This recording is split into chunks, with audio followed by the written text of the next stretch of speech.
ओम शांति शांति शांति। गुरुर्ब्रह्मा गुरुर्विष्णु गुरुर्देवो महेश्वरः गुरुरेव परं ब्रह्म तस्मै श्री गुरवे नमः। समस्त जन कल्याणे निरतं करुणामयं नमामि चिन्मयं देवं सद्गुरुं ब्रह्मविद्वरं नीलाचलनिवासाय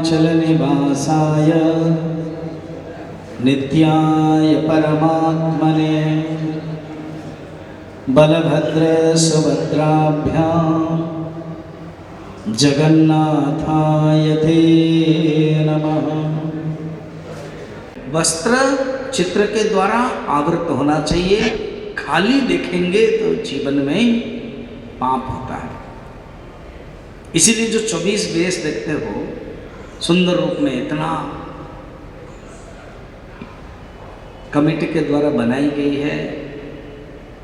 आप लोग जो दिल्ली वासी हो, दूसरे को बता करके ये प्रेरित करना चाहिए कि आकर के देखें।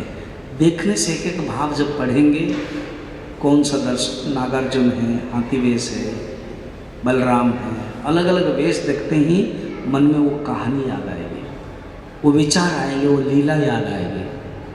तो यहाँ पर भी कहते इतना सुंदर, जैसे अभी हम लोग देखते हैं इतने पुष्प माला से सुसज्जित है, भगवान को देखते ही एक भाव पैदा होगा, एक भावना आएगी। कहते हैं रंजित करना चाहिए, चित्रकार को बुला करके उसका अंकन करना चाहिए, खाली नहीं देखना चाहिए।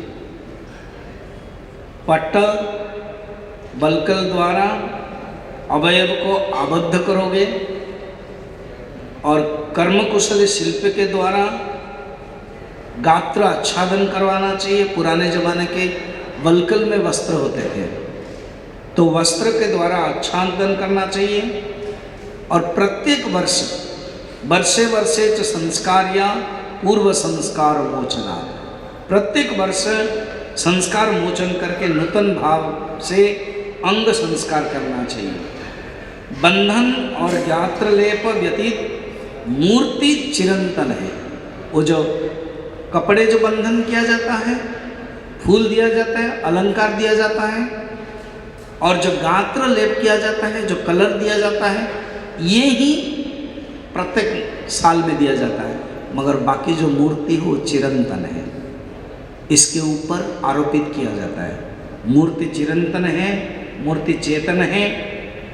यदि कोई प्रमादवश आलस्यवश बिना चंदन, बिना लेप, बिना गात्र, बिना पेंटिंग, बिना रंग में देख लेता है तो उसको नरकवास होता है, उसको पाप का भागी होना पड़ता है।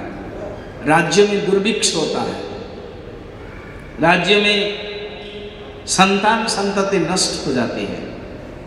इसलिए कदापि इस मूर्ति को आवरण शून्य करके देखना नहीं चाहिए। देखो ये सब आकाशवाणी हो रही है, इसलिए हुबहू अभी भी उसको मानते हैं, स्वीकार करते हैं, मानना भी चाहिए। क्योंकि जो शास्त्र है ना, वो प्रमाण है। शास्त्र में जो कहा गया है परंपरा के अनुसार, उसको ही स्वीकार करके चलना है। इस प्रकार के पुंडरीकाक्ष भगवान विष्णु के जो रूप है, सुंदर विलास युक्त सुललित, जो दर्शन करता है वो मुक्ति हो जाता है।